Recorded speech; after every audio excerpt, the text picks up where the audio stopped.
Muito obrigada, Fábio. Muito obrigada, Vitório, a Apsen, por essa oportunidade. A gente sempre gosta muito de falar desse tema, que dedicamos, estudamos e, sobretudo, é da nossa prática, né? Para trocar ideias mesmo com os colegas. Boa noite a todo o Brasil, quem está nos vendo agora. É um prazer estar aqui, falar desse diagnóstico da síndrome, os conflitos de interesse. E a gente começa falando do diagnóstico, dizendo que o diagnóstico da síndrome do intestino irritável, ele vem aperfeiçoando exatamente a partir do reconhecimento do que o consenso de Roma, que são critérios estabelecidos desde os anos 80, onde os pesquisadores tentam uniformizar para que todo mundo, no mundo inteiro, faça diagnósticos baseados em critérios clínicos, visto que as doenças funcionais não nos ajudam de forma positiva ao diagnóstico com exames complementares. Então, o objetivo do Consenso de Roma é esse, para a gente pensar, quando a gente vai fazer um diagnóstico da síndrome do intestino irritável, geralmente são pacientes que vêm para nós com sintomas muito típicos ou muito semelhantes de dor abdominal, de extensão, constipação, diarreia, uma forma mista de sintomas que se entrelaçam, como a gente pode ver no diapositivo, mas que diferenciam. E essas diferentes doenças funcionais, elas têm critérios específicos porque exatamente o Consenso de Roma mostrou isso para nós. E na nossa prática, muitas vezes a gente consegue, até com certa facilidade, diagnosticar a constipação funcional, a diarreia funcional, a síndrome do intestino irritável, a distensão, enfim, baseado nesses critérios. Para a gente falar de diagnóstico, a gente tem que entender o que o Consenso de Roma definiu. Que a síndrome do intestino irritável é uma doença funcional atribuída ao intestino delgado e grosso e caracteriza por dor e alteração do hábito intestinal, que a gente sabe hoje que ela é definida por o próprio Consenso de Roma. Se a gente olhar um pouquinho ali para o livro de Roma 4, ela fala doenças funcionais, doenças do eixo, da interação do eixo cérebro-intestino. Roma 5 vai chegar daqui a pouquinho, daqui a 2 anos, e a gente vai ver que isso vai ser cada vez mais estabelecido junto com a microbiota. Os critérios, nós sabemos, são critérios baseados assim, no rigor de um consenso, que a gente sabe que na prática muitas vezes não conseguimos encaixar tão bem, mas que preenche critérios. O paciente tem dor abdominal, a dor é imprescindível para o diagnóstico, acompanhado de alteração intestinal, seja constipação, diarreia ou forma mista, e essa dor, ela relaciona com a defecação, mas ela não necessariamente melhora, a defecação não necessariamente melhora a dor. Então, o paciente tem que ter dor, é um sintoma imprescindível para o diagnóstico da síndrome do intestino irritável, alteração do hábito intestinal, e geralmente esses pacientes não apresentam sinais de alarme. Eles não têm emagrecimento, não têm sangramento, não têm alteração nos exames complementares, geralmente são mais jovens, ou seja, esse diagnóstico positivo de inclusão é possível. E a gente, quando fala da dor, qual que é a característica da dor abdominal da síndrome do intestino irritável? Não tem, assim, é uma coisa difícil porque ela vai se misturar, digamos assim, no diagnóstico diferencial de outras causas de dor abdominal de doenças crônicas atribuídas ao intestino. Ela é de moderada intensidade, ela pode ser tipo cólica, fincada, ela pode ser também queimação, ela pode ser difusa, mas mais frequentemente na região umbilical ou à esquerda, na fossa ilíaca esquerda ou flanco esquerdo. Predomina mais durante o dia, raramente desperta o nosso paciente à noite com dor, nem com diarreia, nem com dor.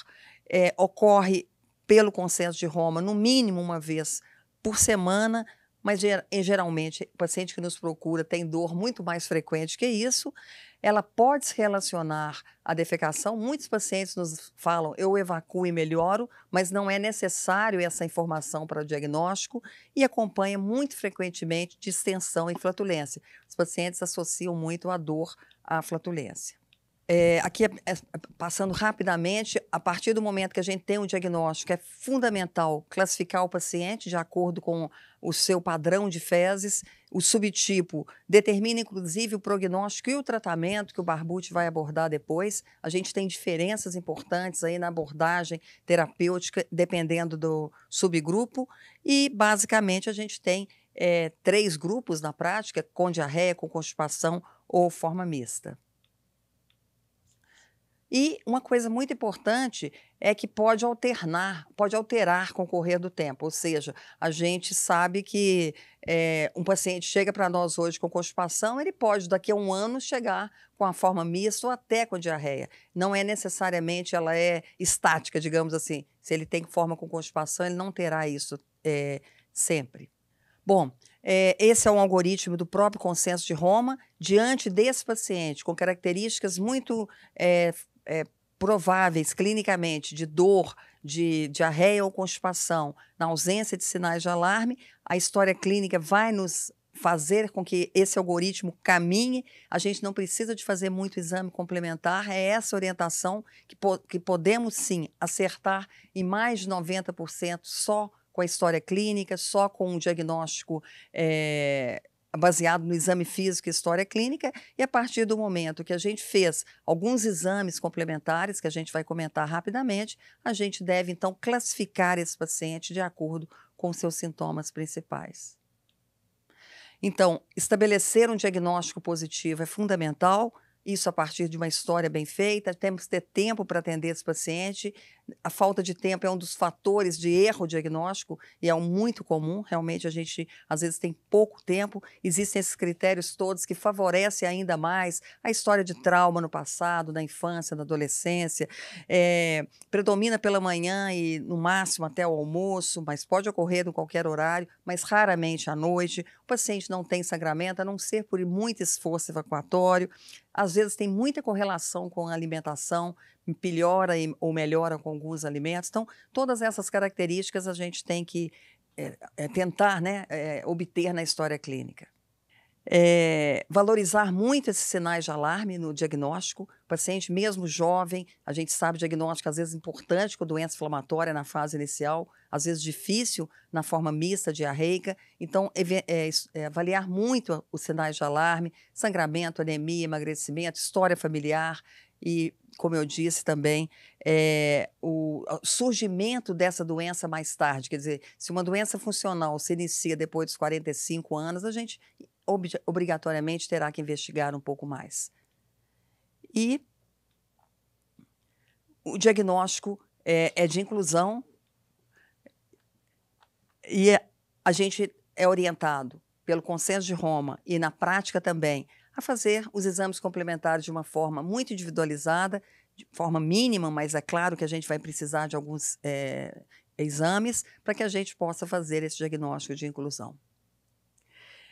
Quais seriam, então, esses chamados exames básicos? Será que a gente precisa de muito exame? O que o Consenso de Roma sugere é que a gente faça pelo menos uma prova inflamatória, uma proteína C reativa ou, eventualmente, uma calprotectina, um TSH para excluir a doença tiroidiana, seja na constipação ou na diarreia, ou um hemograma, quer dizer, essa seria a base e, claro, uma sorologia para doença celíaca nas formas mistas, nas formas com diarreia ou no paciente com a história familiar, e esse é uma recomendação de alguns consensos, como o britânico, onde eles sugerem exatamente isso, eles sugerem, inclusive, que a sorologia da doença celíaca seja realizada, inclusive, na forma com constipação, uma proteína C reativa, um hemograma e a calprotectina, eventualmente, nos casos em que a gente realmente possa suspeitar que possa ter uma doença inflamatória ou uma pós-infecciosa, a calprotectina vai nos ajudar também. Mas são esses, basicamente, os exames que a gente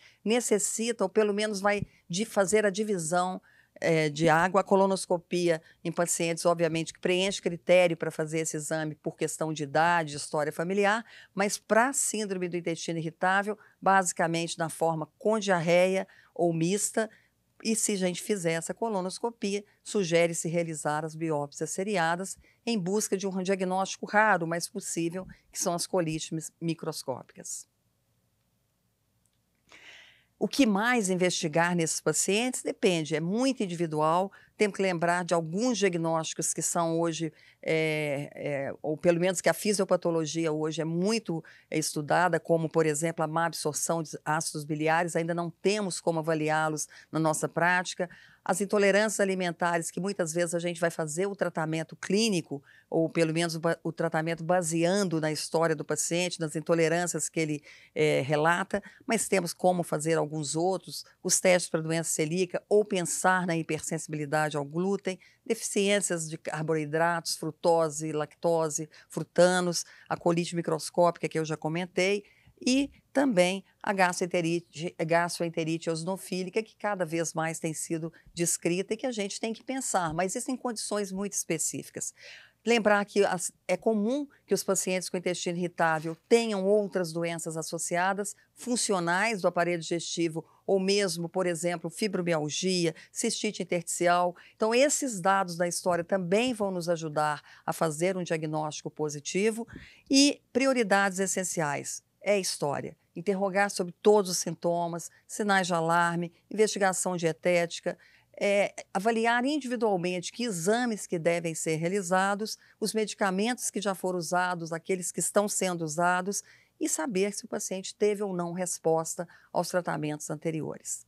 Lembrando que a dor abdominal, por ser um sintoma imprescindível para o diagnóstico, é claro que ela tem que ser abordada e na história do paciente, nós temos que pensar muito em aliviar essa dor do nosso paciente. Mas o diagnóstico pode ser difícil, porque a gente tem dificuldades, às vezes, de obter essa história tão clara. Tem pacientes que têm sinais de alarme, os sinais de alarme não são proibitivos na doença funcional, eles apenas falam menos a favor e, logicamente, nós vamos investigar mais caso haja sinais de alarme. E esse critério, esse caminho que aí o Fábio está falando, né? Vamos descomplicar, vamos fazer um algoritmo, e é esse, né? É estabelecer o diagnóstico, se possível, adotando critérios como o de Roma, identificar os sintomas principais, considerar todos os fatores clínicos, solicitar os exames que julgarmos individualmente necessários para o nosso paciente e iniciamos, então, o tratamento. Terminando, e o futuro? O futuro, com certeza, nos brindará com muitas mais opções de diagnóstico, diagnósticos que possivelmente nos ajudarão a ter mais segurança e certeza de que é síndrome do intestino irritável. A genética vai chegando, a microbiota, o reconhecimento de uma microbiota mais desbiótica, mas ela é específica para cada doença. Então, é um caminho que eu, sinceramente, espero estar aqui para ver, mas às vezes eu fico pouco confiante que nos próximos 30 anos a gente tenha essas respostas. Mas vocês, jovens, com certeza verão esse futuro, a gente cuidando e curando a síndrome do intestino irritável. Muito obrigada.